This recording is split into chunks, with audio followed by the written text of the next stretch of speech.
Okay peeps, as you may know, there's an anniversary event going on right now, the game's 4th birthday. Uh, for that occasion, in this video we will go through all the updates that happened in that 1 year, all the biggest changes and how they impacted the game. So I hope you enjoy. So starting off with the 24th of March 2022, we had the commander weapon system introduced to us. It was a huge deal at the time because that meant more stats for your troops. We also had the base attack stat for all troop types, and we shouldn't forget about the 4-star ability upgrade on the red weapons. With time, more and more commanders received their red weapon, but the weapon concept as a whole, it had a huge impact on the game and how it was played. Moving on, we had an update on the 12th of May 2022. We had the strategic dragon skills added to the game, giving us more stats for events like Siege of Winterfell and All Out War further on in the future. Another thing added with the same update is actually in the blacksmith, in the materials section. It's those universal materials for your battle equipment, which made the progress on the free-to-play gear much faster. On the 2nd of June 2022, we had the castle exterior enhancement system, in which you could upgrade your castle exteriors and receive even more stats than before. Another thing that was announced in this update was the Battle of the Narrow Sea event. It was released back then. And finally, for that update, we had the commander Darion added to the game. It was a huge deal, as he is one of the expensive commanders, so it was quite a big update back then. Moving on the 23rd of June 2022, we had the Super Mine introduced to us. It was giving players even more Fury Crystals to spend in the shop, as well as it was the only way to obtain Ari's weapon. And further on, Raymond's weapon was also added as a reward in this mine. On the 7th of July 2022, we had the recruitment pass changed. The composition of the pass itself, it was adjusted, as well as the shop, and also we had the exterior shop added to the pass. At the end of the summer, on the 31st of August 2022, we had the support dragon system introduced to the game.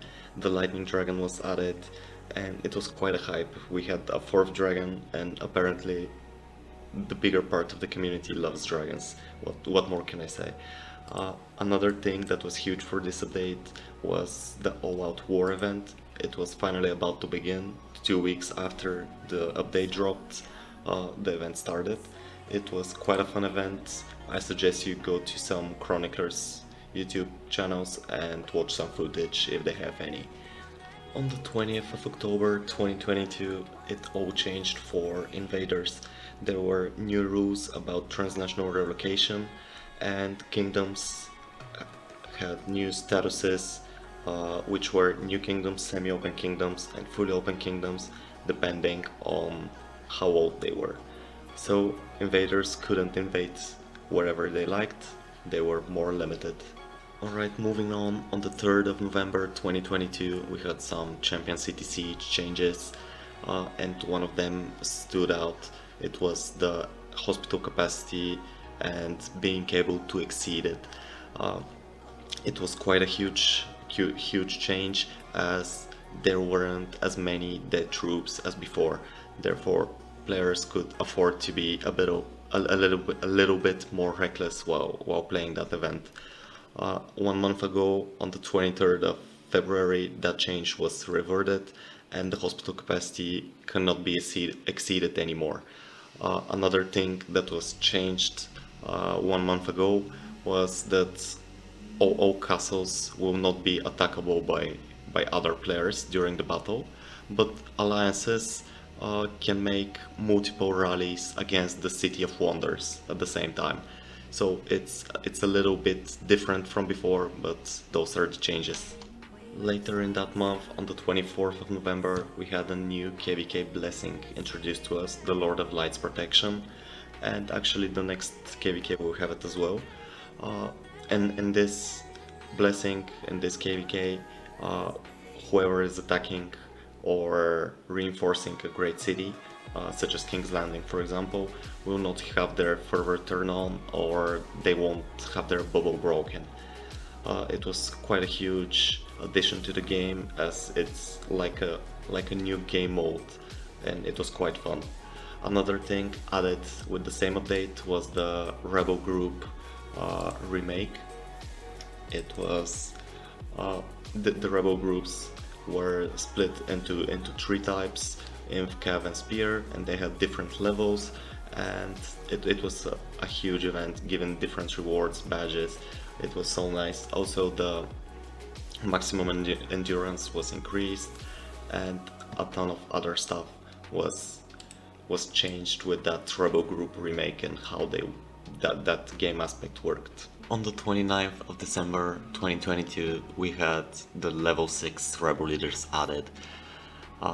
With that, also the refinement research tree was extended, and in the blacksmith you could, and also still can, improve your gear even further beyond gold. You have four levels, and then the divine level, the red weapons.